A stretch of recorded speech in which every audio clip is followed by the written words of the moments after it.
Sa punto pong ito ay makakausap naman po natin si Angeli Tolentino, kapatid ng isa sa mga nasawi sa Resorts World Manila attack na si Ivy Munoz. Unang-una sa lahat, Angeli, nakikiramay ang unang hirit sa inyong pamilya. Thank you po. Nakipag-ugnayan na ba yung Resorts World Manila? Kasi marami silang mga nabanggit na ipinapangako doon sa mga naging pamilya ng mga pamilya ng biktima, katulad ng pagpapaburol at iba pa. Opo, balik kahapon ng umaga, nagpunta na po sila dito sa burol ni ate. And ayun nga po, nagkaroon na kami ng pag-uusap kung paano po yung arrangement regarding, especially naiwan niya yung anak niya. Single parent po kasi yung ate ko eh. Ano ho? Opo. Ngayon na natukoy na po yung identity ng gunman.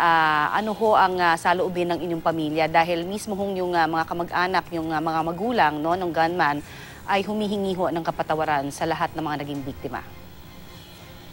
For now kasi yung isip namin is kung yung kailangan mailagay muna namin sa tahimik si ate.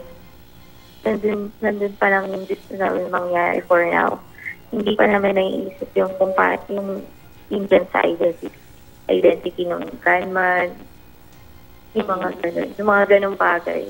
Kasi talaga, very tragic talaga yung nangyari. Sobrang biglaan talaga.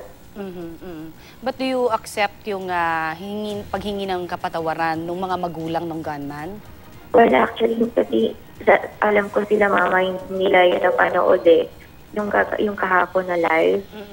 Hindi alam ko hindi nila napanood dahil busy nga dito sa so hindi ko pa naalalaman yung point of view nila mama doon na nila papa. Talagang busy kami para kay ate. Para kay ate lang. Sa ngayon. Pwede malaman, nung mga panahon na yon, nagtatrabaho ba yung ate mo doon o guest? Dealer po si ate doon. Nagtatrabaho po siya. I see, okay. Ngayon na namatay na rin o nagpakamatay itong gunman, ano ang inyong susunod na hakbang? May balak ba kayo na kasuhan itong Resorts World? For us naman, as long as maayos sila makipag-usap sa amin and hindi kami maaargabyado or alam namin na makukuha namin yung best na lalong-lalo na para sa naiwan niya ate yung sa anak niya. Kasi sobrang hirap dahil si ate breadwinner namin yan. Ganyan. Okay naman.